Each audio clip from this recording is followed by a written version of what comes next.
How to activate Marketplace on new Facebook account. So go open your Facebook application. Now, since the Facebook Marketplace doesn't have eligibility requirement, you can easily access it on the icons below your homepage.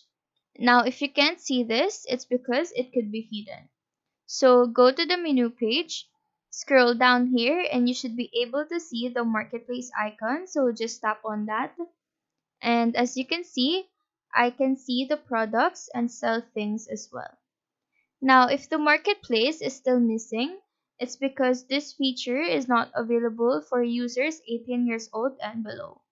So make sure that the birthday on your account will make you 18 years old or older. If this still doesn't work, it may be just a bug of the Facebook application on your device. So go to your settings application, click General, go to iPhone storage and find Facebook. Offload the app, and after offloading, just reinstall it and check your Facebook again, and this marketplace should show on your feed. So that is how to activate Marketplace on your Facebook account. Do let us know if this video helped you out, and if you have any questions, feel free to drop them down below.